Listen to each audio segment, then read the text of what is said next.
why is Vegas favored here? Pulled up the lines. They came out Monday morning. And I was thinking, okay, maybe the sports books just don't care that DC won on Sunday night because it's all about the data. And DC did not have a good box score. But I'll tell you why this line is wrong. The weather. The weather is completely on DC's side here. Current forecast for Sin City on Saturday. 100% chance of rain, 15 mile an hour wind gusts. Actually gusting up to 30, 15 mile an hour steady winds. Maybe some crosswinds. Southern winds, right? What did we tell you last Thursday? You actually witnessed it this weekend. We have these arid out spread offenses. I think at least 6 of the 8 XFL teams play on these. We had 2 entire games decided because of pick sixes. I told you that these offenses that are airing it out early on, before they get their footing under them, they're going to turn the ball over. You're going to throw interceptions. You don't have the quarterback play that you're going to have later in the season when these guys get ready. If not for those 2 crucial mishaps in the games that we saw, DC Seattle, Vegas Arlington, we have different standings altogether. So again, when you're thinking about the weather, across the XFL, 16 turnovers. St. Louis, the only squad that hung on to the ball. This is important when looking at the Vegas offense against the DC defense. Dwayne Taylor's offense is not built for this forecast. They got to completely overhaul the week 1 game plan to make up for these conditions. Vipers, 8th in the league in rushing. Every team had at least 50 yards on the ground. They had half of that, 1.7 yards per carry. Not good enough.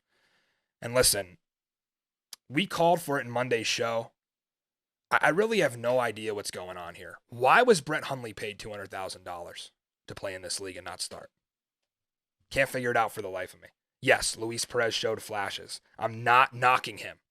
But Brett Hundley, 1,800 yards in 3 seasons, rushing as a starter for UCLA. Not even going to bring up his passing stats. Obviously, he played for the Packers. He backed up Aaron Rodgers, had to start for half a season, showed promise.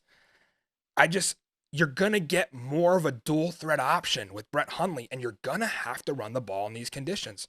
And Luis Perez, still listed as QB1 on that depth chart. Now, that's subject to change.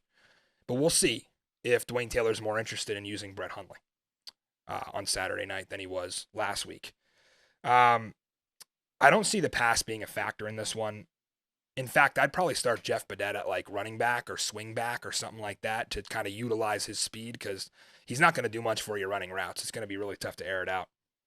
Get Jeff Badet some carries at that 4.2 speed. So the defenders showed their ability to create turnovers and capitalize on them, right? Those were 2 huge things.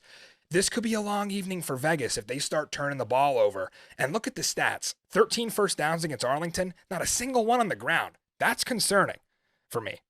And I know DC's box score was also concerning, but again, I think the weather plays a lot more of a factor than some of you guys think. By the way, shout out the Vegas Vipers social media admin. First team all XFL social media. I'll give you that. And although I know who you are by name, I actually got a chance to meet you at the Boulevard Bowl tour. I'll save you the harassment of telling people who you are. You're the only account to tweet out the game odds, Vegas, of course, and the injury report. I get these injury reports in my email. I think they'd be better tweeted out to the public so that we know who to bet. Great job for Vegas tweeting that out daily. I love all of you XFL folks. Don't get me wrong, but some of you have some work to do. Promise. Don't tweet out anything that has to do with the opposing team coming back from down 2 touchdowns. Don't retweet it.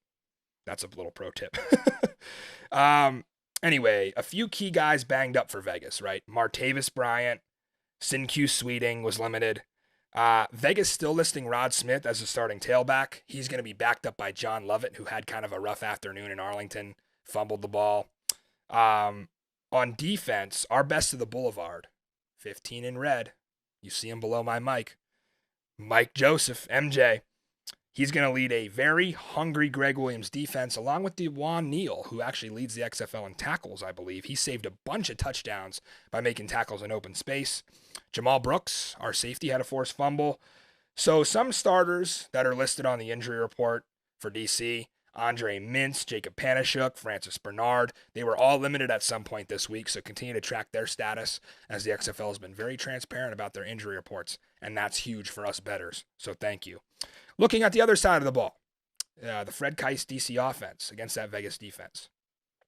The leader of that Vipers defense, Vic Beasley, suffered a concussion versus Arlington. That's something not a lot of you guys may have known, but he was listed on the injury report in the concussion protocol. Questionable for Saturday, and he wasn't actually much of a factor Sunday either. Actually, they played Saturday, so he's got a full week in the concussion protocol. Have to see how that turns out for Beasley, but it's really tough to come back from a concussion in just a week's time. We don't normally see guys play. CJ Avery, LaRon Stokes, they both impressed me. Stokes was, I think, 3.5 tackles for loss and a sack against Arlington. Again, I thought the Renegades had a deep backfield. You had a little bit of Keith Ford, Davion Smith, and Adrian Killens, but they were slowed significantly by this Vegas front. 10 tackles for loss in total for Rod Woodson's guys. Listen, all signs are pointing to the under here. The weather, the run defenses, we have last week's data to lean on, but I'm telling you, I personally can't play it. And why is that? Here's what ends up happening if I do. We'll have a 17-14 game in the fourth quarter where DC is trailing, and then guess what happens? I can't root for my team to score because I've got a bet on the under. I can't have it. You got to fully think these games out. What are my conflicts of interest? Am I fading myself here? I would give the under out to the non-DC fans out there, which, sorry if your team's 0-1 and not 1-0. But I would give the under out for that. Not going to make it an official play for that reason. Again, I think you'll see De'Aaron King just as much as Jordan Ta'amu in this one. They're going to have to lean on the run.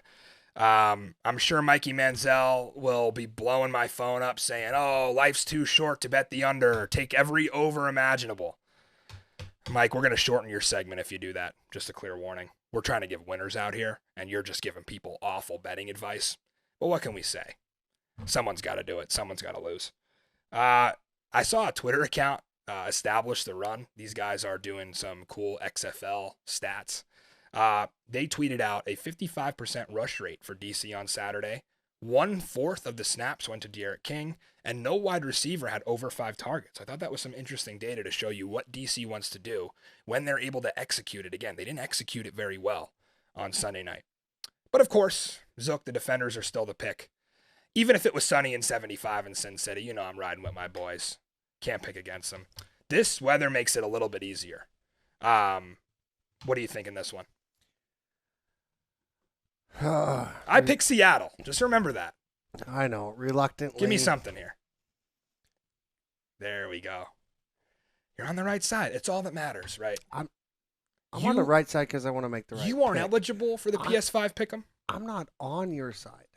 That's the problem. It's the right side. I'm telling you. And I hope Mike's on this side as well, right? I doubt it. You're out of your mind. No, he gave it out on man-to-man with Mikey Manziel, the Vipers.